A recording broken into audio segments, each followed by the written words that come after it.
یونانی زبان اس لیے کیونکہ جتنا تعلیم، فلسفہ، تحقیق جتنی بھی تھی وہ ساری یونانی میں تھی، کیونکہ رومیوں نے تو ابھی یسوع مسیح کی پیدائش سے کوئی 30-35 سال پہلے ہی ٹیک اوور کیا تھا، حکومت یونانیوں سے چھینی تھی۔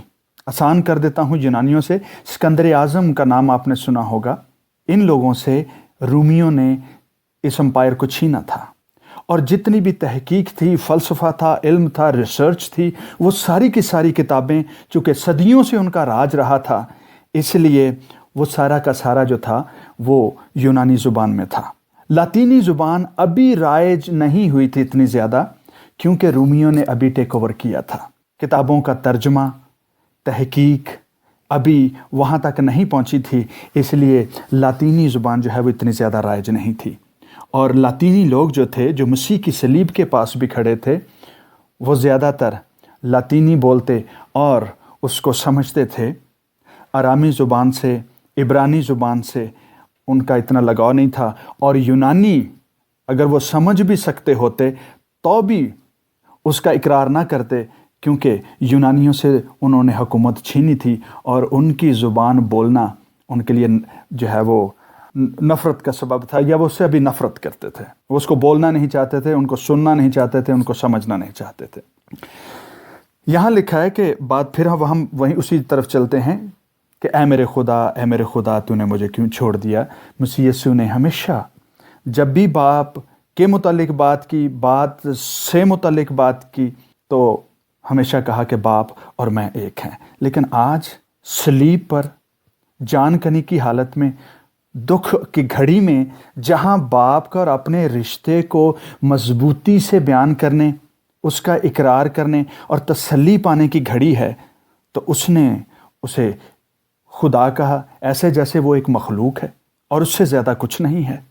ابن یسوع مسیح، جب ہم کہتے ہیں کہ جی یسوع مسیح ابن خدا بھی ہے اور ابن انسان بھی ہے، تو یہاں پر آ کر اس بات کو جو ہے وہ پورے طور پر سمجھ لینے کی ضرورت ہے کہ یسوع مسیح ناصری جب خدا کو، یعنی خدا قادر مطلق کو خدا کہہ کر پکارے، تو اس کا مطلب ہے وہ ابن آدم کے طور پر اسے پکارتا ہے۔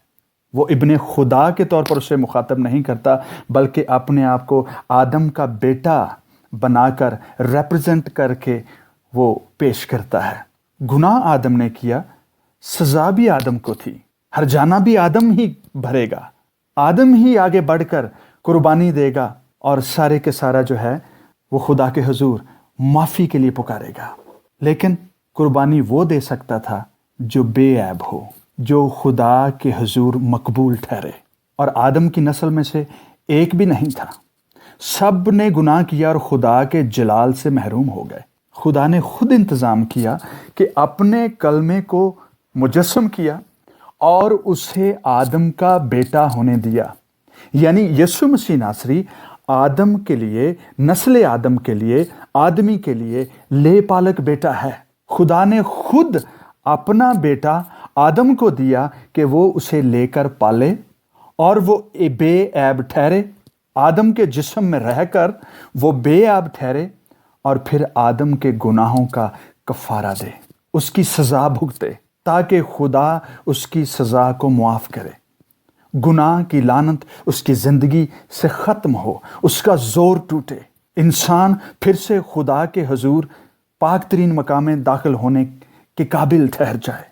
یہ خدا کا بیٹا نہیں بلکہ ابن آدم ہی کر سکتا تھا، اور یہ ٹائٹل ابن آدم کا کسی انسان نے یسوع مسیح ناصری کو نہیں دیا تھا، بلکہ مسیح یسوع نے خود اپنے آپ کو ابن آدم کہا کہ میں آدم کا بیٹا ہوں، آدم کے بیٹے کے طور پر مروں گا۔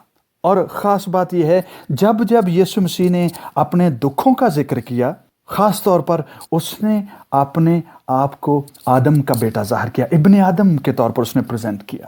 متی رسول کی انجیل میں لوگ ابن آدم کو کیا کہتے ہیں؟ اپنے شاگردوں سے سوال کرتے ہیں۔ 12ویں باب کی 40ویں آیت میں لکھا ہے، ویسے ہی ابن آدم تین رات اور دن زمین کے اندر رہے گا، قبر کے اندر رہے گا، زیر زمین رہے گا۔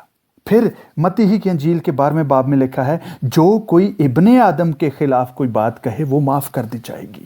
ابن آدم تو جیسا اس کے حق میں لکھا ہے جاتا ہے یہ بھی اس کے دکھوں کا ذکر ہے۔ 26ویں باب میں لکھا ہے ابن آدم مصلوب ہونے کو پکڑوایا جائے گا۔ متی ہی کی انجیل کے 26ویں باب میں لکھا ہے 45ویں آیت میں اور ابن آدم گناہ گاروں کے حوالے کیا جائے گا، وہ رد کیا جائے گا، اس پر سیاست کی جائے گی۔ جب بھی اس کے دکھوں کا صلیبی موت کا ذکر آیا اس نے ہمیشہ اپنے آپ کو ابن آدم کے طور پر پریزنٹ کیا۔ اگر وہ ابن آدم ہے تو پھر وہ قادر مطلق کو خدا کہے گا، لیکن جب وہ ابن خدا ہے، ابن خدا کے طور پر جو ہے وہ اپنے آپ کو پیش کرتا ہے تو پھر وہ قادر مطلق کو باپ کہہ کر پکارتا ہے۔ اب سوال یہ پیدا ہوتا ہے صلیب پر کون مرا تھا؟ خدا کا بیٹا یا انسان کا بیٹا؟ کس نے جان دی تھی؟ مسیحی حلقوں میں ہی یہ سوال نہیں ہوتا بلکہ غیر قومیں بھی یہ سوال کرتی ہیں کہ اگر یسوع مسیح ناصری خدا ہے تو پھر خدا مر گیا، خدا کو صلیب چڑھا دیا گیا، لوگوں نے خدا کے منہ پر تھوکا، اس کی داڑھی نوچی، اس کے کپڑے پھاڑے؟ ہرگز نہیں۔ جس کے کپڑے پھٹے، جس کی داڑھی نوچی گئی، جس کے منہ پر تھوکا گیا وہ آدم کا بیٹا ہے، اس لیے کہ خدا نے اپنے بیٹے کو اس جلال سے خالی کر دیا جس جلال کو دیکھ کر انسان زندہ نہیں رہ سکتا۔ خدا نے اپنے بیٹے کو اس جلال سے بالکل خالی کر دیا جس کی پشت دیکھ کر موسیٰ جیسا مرد ایمان اور مرد خدا غش کھا کر گرتا ہے۔ خدا نے اپنے بیٹے کو خالی کر دیا اس جلال سے جس کے ہاتھ اگر دیوار پر نظر آ جائیں، مننے مننے تکیل و فرسین لکھ دیں تو بادشاہوں کے گھٹنے بجنے لگتے ہیں، آپس میں ان کے جوڑ ڈھیلے ہو جاتے ہیں۔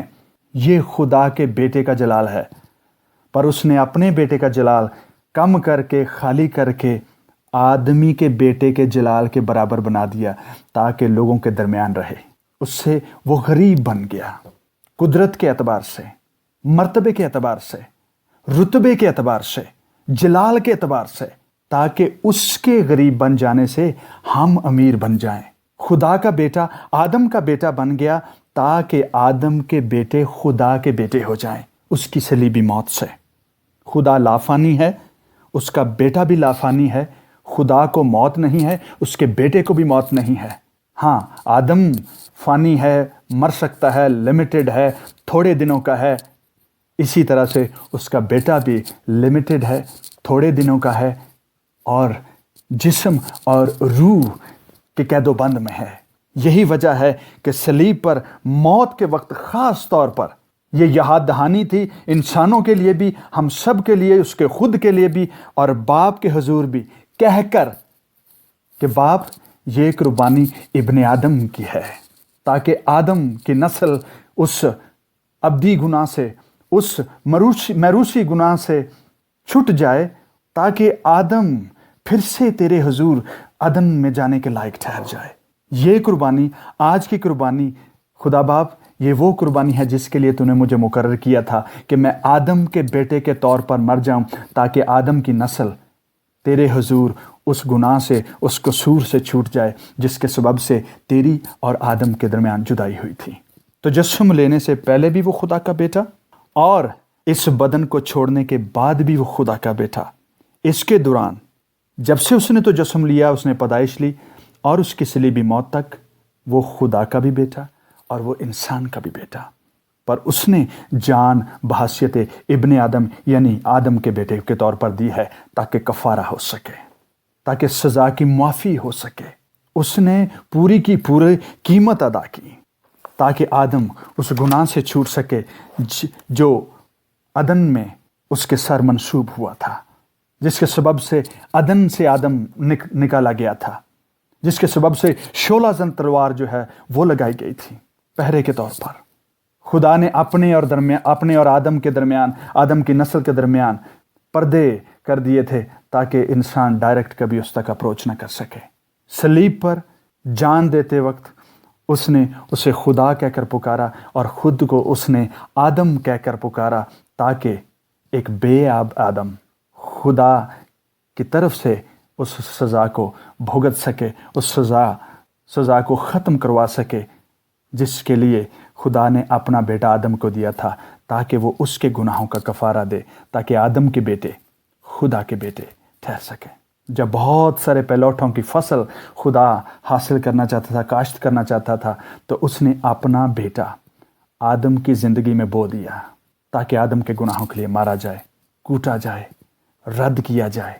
اسی لیے میرے عزیزو، ہو سکتا ہے کہ یہ بات جو ہے بہت ساری باتوں کو اور زیادہ سوالوں کو جنم دے، پر سوالوں سے مت گھبرائیے، آگے بڑھیے اور تحقیق کیجیے، تاکہ ابن آدم کا بھید ہم سب کو سمجھ آ جائے، ابن خدا کا بھید ہمیں سمجھ آ جائے، ابن داؤد کا بھید ہمیں سمجھ آ جائے کہ وہ ایک ہی وقت میں ابن داؤد کیسے ہے، ابن خدا کیسے ہے، اور ابن آدم کیسے ہے۔ خداوند آپ سب کو اور مجھے بھی اس ابن آدم کے سبب سے مخلصی بخشتا رہے۔ ہمیں ہمارے گھرانوں میں اور کلیسیاؤں میں کفارے اور مخلصی کا انتظام اس ابن آدم کی صلیبی موت کے سبب سے جاری رہے، یسوع ناصری کے نام میں۔